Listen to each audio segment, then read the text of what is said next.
So Greg, welcome to the show, and thank you so much for taking out the time. Absolutely, my pleasure. Wonderful. So one thing that comes to my mind is if you go to a P&L manager or a CEO and say, hey, I can guarantee you increased margin, predictably, dependably, that's a cushy sales job, isn't it? You would think so. It sounds too good to be true, but it is true, and it's largely, it's definitely what we talk about in our sales cycles and so forth. I think the first reaction you would get though is it probably sounds too good to be true. Prove it, and that's generally what we do. So what's your conversion rate once you open a deal? Is it really high compared to other solution providers? So yeah, our conversion, and we look at it in a lot of different ways. One is, from a pipeline perspective, our pipelines is tremendous. It's huge. Who doesn't want to improve their margins? And frankly, who doesn't think that there's better ways to price than what they're doing right now? So that's a really, that first hurdle to get over is really easy. It's really been an education process for us in terms of educating them the best way to do that, why Zilliant is the best at helping them do that. And then, frankly, we'll go into the market and prove it in a pilot and then convert that pilot to a long-term subscription. Engagement, right. So do you have to deal with a lot of competition? Do you have to focus on a segment? How does it work? What exactly is Zilliant focused and targeted to do? From a pricing perspective, I guess the pricing market really has evolved somewhat vertically. Companies have been using technology to address pricing for a long time in other verticals than the typical B2B that we address. The first vertical really was hospitality, airlines and hotels. And in the mid-90s, companies began to use data and elasticity to try to set whether it's airline seats or whether it's hotel rooms or whatever. The second vertical was retail. Retail companies generally are very data-centric. They hire data analytic type people, and there was a number of companies from a software perspective that emerged in that space as well.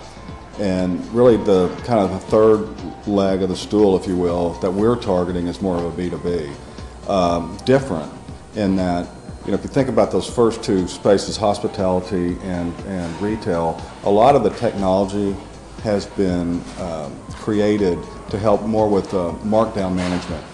You have an asset that's depreciating in value over time. How do I maximize the value of that asset before it's worthless? So it's kind of a time series based optimization. So whether it's an airline seat before a plane takes off, or a hotel room before the day changes, or a head of lettuce in a grocery store, or a winter coat in Boston come April, how do I maximize the value of that asset?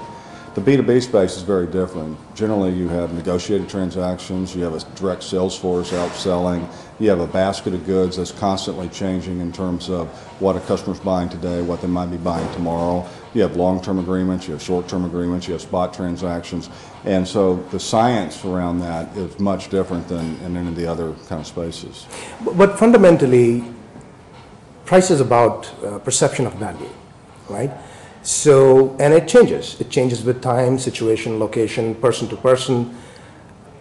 Where exactly is Zilliant playing, in which segment is it playing a role? Like, is it in the yield management, the airline industry, or are you focused entirely on manufacturing? Or is there a segmentation framework that you look at? There is to some extent. It's all B2B, so number one.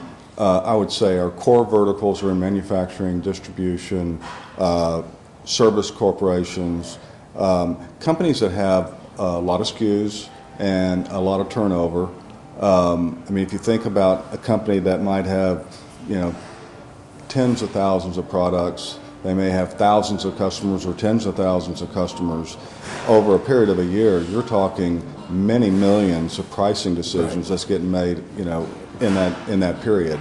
It's well beyond what a human can do, and so technology can take advantage of that and take advantage of highlighting those areas where you can start to increment margins a little bit here and there, and over a number of transactions that starts to and also you have to bundle SKUs so the margin is affected which way you make a decision. It's a complex decision-making process. That's right. So you've got thousands of SKUs creating certain bundles, and so you have the margins for the package as opposed to the That's SKU. absolutely right. And part of it is, I think that's important for us in how we go to market with our solutions. It's not just taking data and trying to do something smart with it and show people, look, this is what your opportunity is.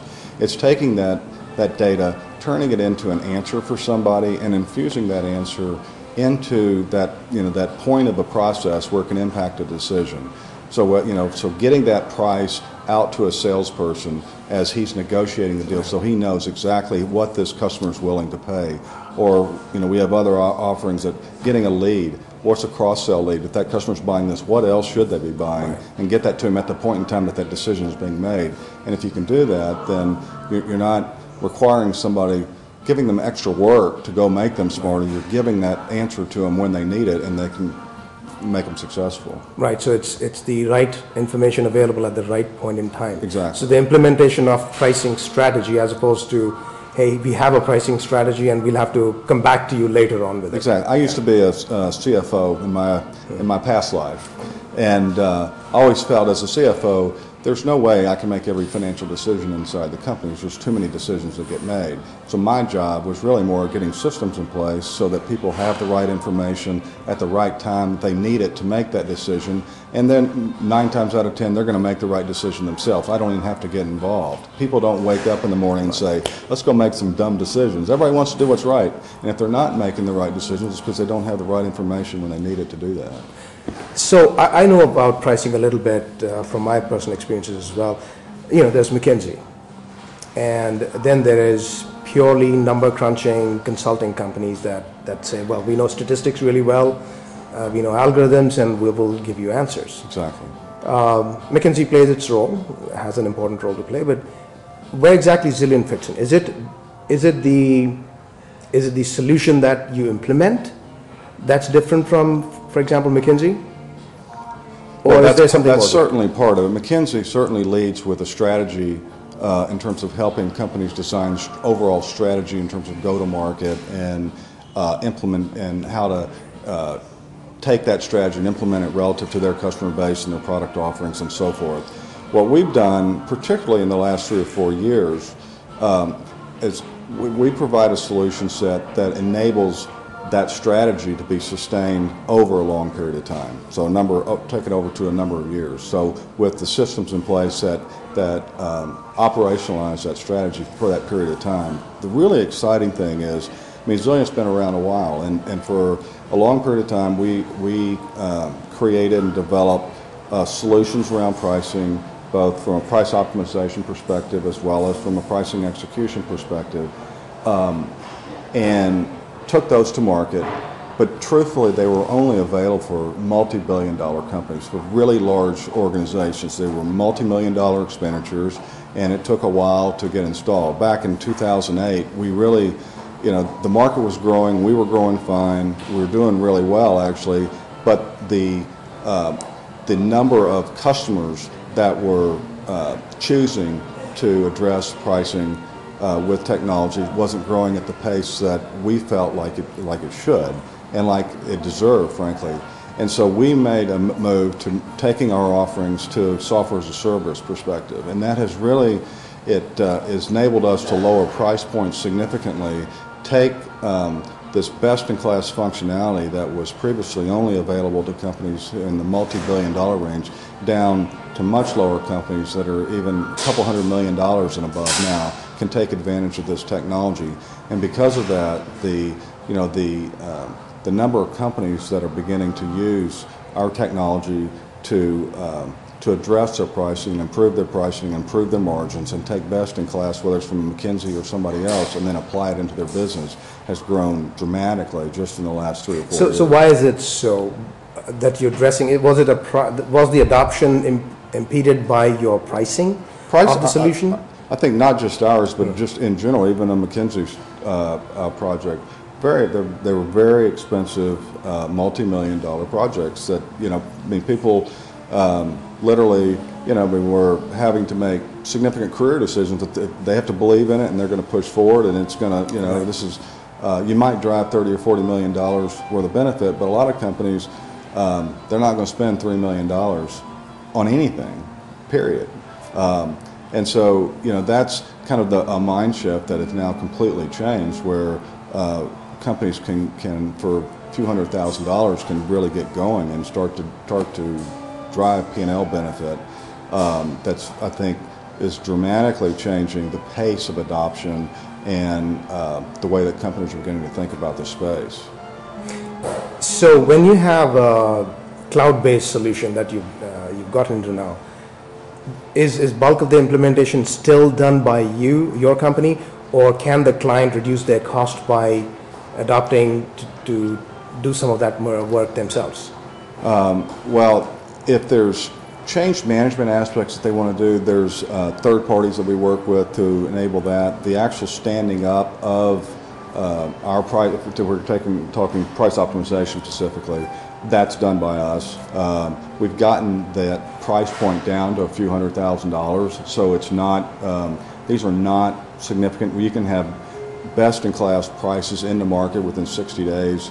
So you're up and running, and it's it's a much quicker process now that is enabling companies to get the fruits of it in a much shorter period of time.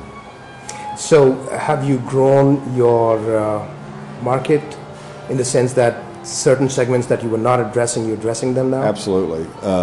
So there's certain vertical segments that we're able to address now, and size of company has really quadrupled the number of companies that we can target from a sales and marketing perspective. So that's what's it's really exciting for us, is to be able to see companies who wanted to do something in the years past, but just could not afford the price tag to go do that, to begin to see this is available, let's get going, and to see the rewards from it. Do you also come across situations where a client talks with you, and a company I knew was very well known for doing such a thing, that they will invite vendors and listen to them, listen to the pitch, understand what they're doing, and then try to develop a solution themselves? Do you come across that? Yeah, I think occasionally we will come across that. I think at the price points, I'd say in our past life, when we were when the price points are much more significant, we would see that more often. Now it's relatively rare, because it's okay to try to do something, it's like any other software project. In the early days of ERP or the early days of CRM, you would have the same kind of thing, and sometimes people would try to home grow or home build their own solution. And what happens then is, you may get version 1.0 up, but what about version 2.0 and version 3.0? And very soon you quickly fall behind your competitors, who can take advantage of the economies of scale from a software company, and so they lose that kind of market advantage. Same thing, I think, here. People are seeing that they might be able to do something initially, but the innovation that is occurring, and the pace that is occurring within a company like Zilliant, there's just no way that company can keep pace with that. Now, going back to the specifics of pricing, it makes sense. Big data can help you make better decisions. These are complex decisions, multiple bundles, there are discount schemes, and so on and so forth. So it's a complex thing. And therefore, it is easy to understand that this will help you. Yet, as you mentioned, that there is reluctance, because it's a big capital expense initially. And companies want to, careers are either improved or cut short because of these decisions. So they're reluctant to get into these such expensive programs, and understandable. But my question is, because you can demonstrate the value, what percentage of clients still don't go for it for one reason or the other? Well, it's interesting. Well, I was first said there is not a big capital requirement today for them to get started and to try it and see it. We generally will engage with a customer. We'll do a pilot for a few $100,000. We'll do an in-market pilot, prove it. We do test versus control. So we sign a customer up in 60 days. They have new prices in the market in a control group or in a test group, and then they compare it against the control group. And you can just literally watch the margin of those two groups and how they start to separate as soon as Zilliant prices are in the market. So it's very demonstrable at that point in time. And our subscription services are priced at a point where customers are virtually guaranteed 10x to 20x a return on their money year in and year out. So it's very compelling from that standpoint. So our issue isn't so much converting people once we get started, is a lot of companies think that they're different. That, I can see how that would work for company ABC, but we're XYZ and we're different, and therefore we've always kind of been kind of squirrely and different. I'm not sure it'll work, etc. And so that's why we go in and are there also cultural issues like, the teams are in place, why do I want to rock the boat? Why do I want the bosses to know we were doing a Well, I think anytime there's job? change, there's cultural issues, and I think that's where the art of this is more than the science of this, is in terms of how companies embrace change, how management embraces change, how management stays involved in something to ensure adoption and those kinds of things, and where you see the companies that can embrace that kind of activity and that kind of change and more forward thinking, those are the ones that do really, really well. Now, what about smaller companies? I know that you do not work with retail typically, but there are retail solutions out there as well. So, there's so many e-tailers now. Do you think these smaller companies can benefit as well from not necessarily yours, but other pricing solutions? Well, I think the way, whether it's pricing or anything, the use of data, if there's enough data, you can generally glean some kind of knowledge from that. So for us, we've now developed a platform, I would call it an optimization platform. Pricing being one of the things that we can optimize on that, but there's other, whether it's lead generation, cross-sell opportunities, et cetera. Yeah, I know the share of wallet is also yeah, there. so I think at the end of the day, it's really about giving predictive guidance in our mind to make sales and marketing more effective. And so any company of size that has data can certainly get information from that. It's just a matter of whether you're big enough to surpass the human element to need that to drive that change or that effort, or whether you need technology. And it makes sense that the share of wallet is a part of the pricing, because pricing is pretty much where rubber meets the road, and it impacts everything. So the right kind of pricing will help you cross-sell and upsell as well if you put it together right. But for that, you need information to drive that decision. Well, that's the beauty of our solution, in that one of the hard codes that we cracked years ago was the ability to detect elasticity without lost data. And because we can do that, and we do very refined segmentation, we calculate elasticity within all these thousands or tens of thousands, or in some cases hundreds of thousands of segments that our customers have. And with that elasticity, you can shape your business. So for which segments of your business are you trying to drive margin? Which segments of your business are you trying to drive volume? What are the capacity issues associated with your plants that you have that you want to try to drive that into your pricing strategy? It's really giving customers a dashboard to shape their business in the way that they want to shape it and to drive it in the direction that they want to go. That's the beauty of this, whether it's higher margins or higher volume or whatever your business strategy is. It doesn't have to be one size fits all, and that's really the power. Basically, exactly, elasticity is the key, that you are able to understand your financial metrics being affected by your marketing decisions. That's right. And by understanding what the customer behavior will be based on a change in price, right, and what will happen to volume at different levels of price, that allows you to really guide the direction the business you want to go in. Now, I remember this whole thing about pricing really started with the deregulation in the airline industry, when yield management and revenue management became a big thing. And around 1990s, late 90s, you had Wrapped, you had Linguistic, Zilliant, all of these companies came out. So what happened to them? Well, several, that's part of the groups that were different verticals. So, in the In the hospitality space, you had certain vendors that that applied their manugistics, being one of those. In the retail space, you had companies like Profit Logic, like Kaimetrics, and they focused on that space.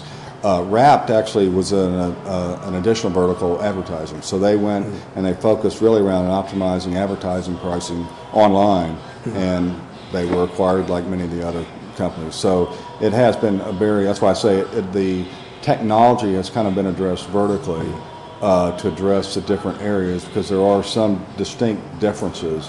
And that's why, for the most part, within the B2B space, you don't see companies playing in retail or playing in hospitality either. We know B2B well, we've got the science built around that, and we want to go, I guess, help our customers or B2B companies, not just in pricing, but directionally for us future is in other areas, how do they use data to improve sales and marketing. So you've segmented your market clearly, obviously, and created categories, and you are the category leader in your space. Exactly. And that's why there's fewer companies, but they are focused on their own independent categories. Yeah, and it's what's interesting is you don't see really new entrants, because there's such a large lead in terms of the science innovation that's taking place, that there's 10 years of science innovation in our solutions today, and the pace of that innovation is continuing to escalate, if anything. So there's just tremendous amounts of opportunity. Companies are awash in data these days that, that's really the byproduct of all the investment that they've made in their ERP systems and their supply chains and their CRM systems. And now the opportunity really is to leverage that data and to really accelerate the ROI that they've made on all those existing process systems that are in place. You've developed a massive knowledge base and expertise, unlike traditional consultants. I mean, there are pricing consultants, but I don't think they are playing the same game as what you guys are doing, right? No, they're going to, like Nagel is one. It would be a one-time snapshot of your business with some ad hoc steps to go improve that, but in another 6 months, it becomes you're back in the same spot. True. So I'm going to switch gears from pricing to something else. I heard you talk about all the changes that you have implemented, and I really wanted to understand from your point of view how you have steered the company. Obviously, a lot has happened since you joined, since 2003. So what are the challenges that you faced? And those are the kind of issues I want to get into, the decision making, to help my audience, the entrepreneurs, make better decisions. Each entrepreneur faces challenges every second day, and we handle them differently, and that's why 90% of the companies actually fail within 3 to 5 years, because they don't handle them correctly. And Zilliant, I understand, and I may not be correct, but had a difficult time around 2000 or somewhere around there, right? Yeah,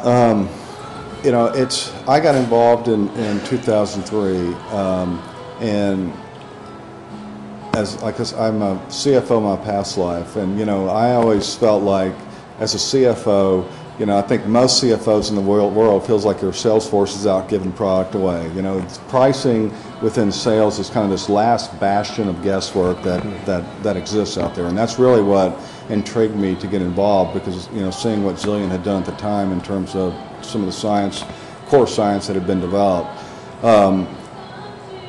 Zilliant initially was started in the kind of the internet go-go days. All transactions were going online and had very much of an internet focus. It was really around the time kind of when I came on board where we moved it much more toward an enterprise software play, and again we're achieving a lot of success, growing very well, profitable, cash positive, but the market itself just was not growing at the pace that I thought was where it should be, certainly.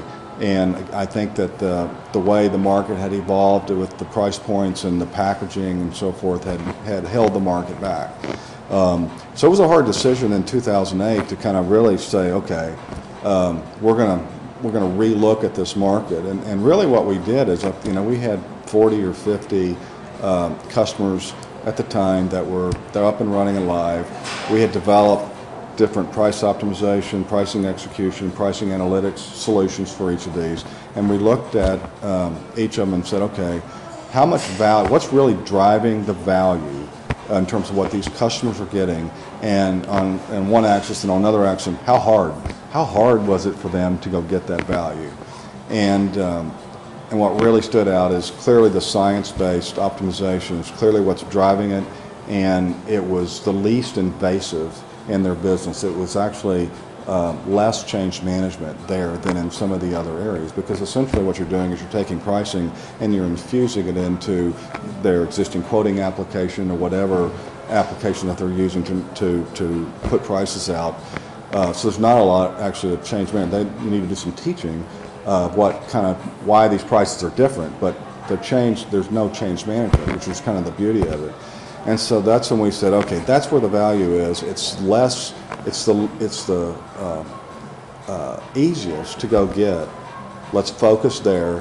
What's the best delivery mechanism to do that? And that's when we moved to SaaS. And fortunately for us, the general market had moved so that the security around SaaS applications had matured such that customers much more willing to let pricing data outside their firewall, and that's really helped us. So in a sense, you were drinking your own brew, where you're saying, let's change our pricing mechanism, and therefore you had to deal with your cost and delivery mechanism and everything else. That's right. To address the needs of certain customer segments or certain customers you were not meeting at all earlier.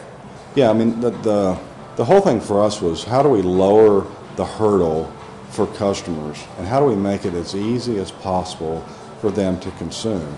And going to market with an offer that says, we'll prove it, we'll do a pilot, we'll put a money-back guarantee on that pilot, so if you don't make enough money out of the pilot to pay for the pilot, we'll make up the difference, and we've never paid $1, because the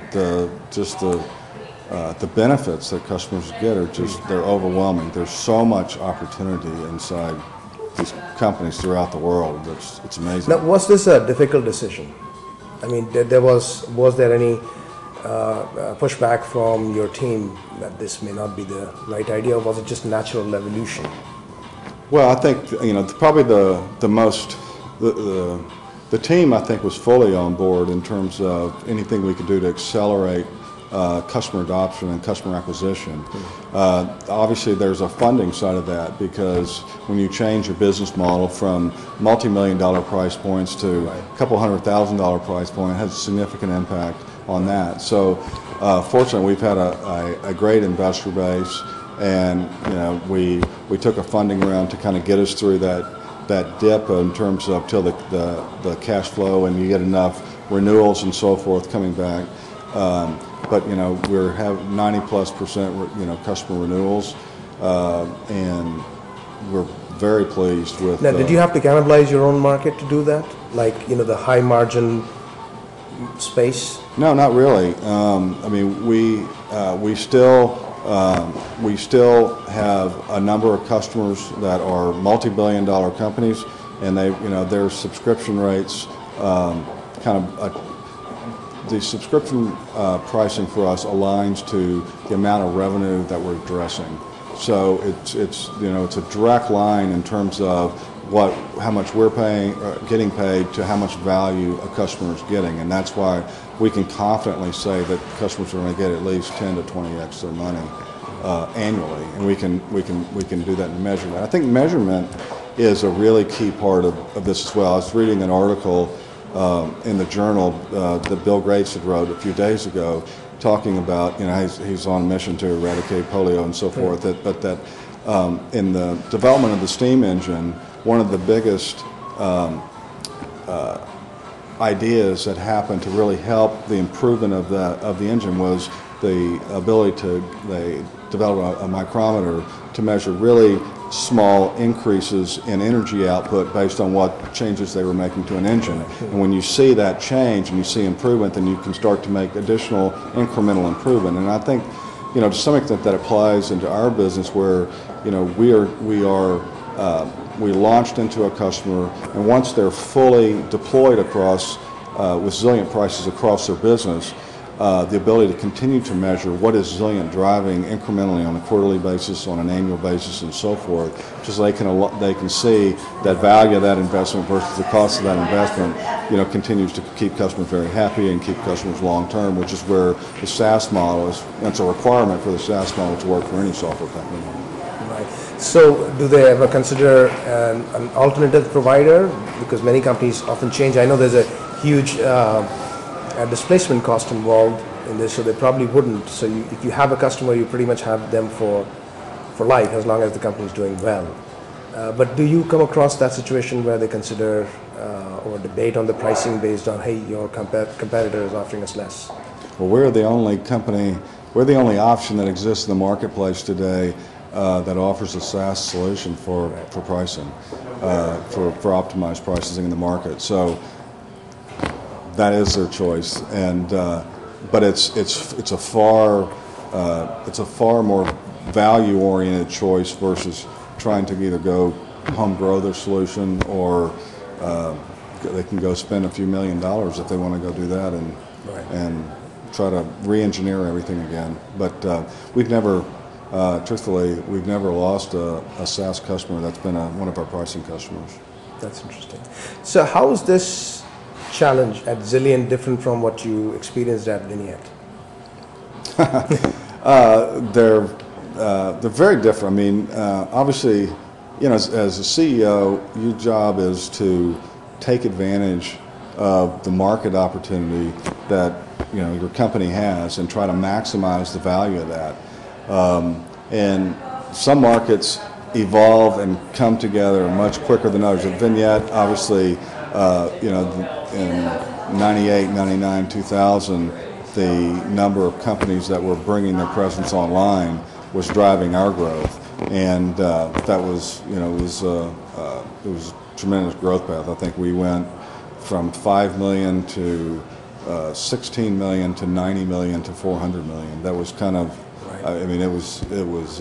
I don't think that's not going to happen very often. Zillion's been different in that having to go to market and be successful, but then change to try to get more of that acceleration occurring. And now we're just kind of at the forefront of that acceleration occurring. Our subscription revenue grew about 70% last year. We're looking at another 70% this year. So that tells us that we're on the right path, and we'll see where this comes. We certainly don't see any downturn in terms of appetite of companies to try to address pricing, particularly with the worldwide inflationary pressures that exist today and the cost increase pressures that companies have. They're really looking for ways to improve margins. That's why I think we're in a really good spot. And you have the data. So, I mean, you have the data, so you have options to get other kinds of solutions on the table as well. Exactly. You've moved into share of wallet, and with that data already available, when you augment that data with other data, you would be able to find those other solutions too. Exactly. So we have that data. We can address pricing with it, but we also have it, and we can look for other areas where we see opportunities for our customers, and add those as additional value offerings in the future for them. Well, Greg, wonderful talking with you, and thank you so much for your time. My pleasure. Nice to meet you.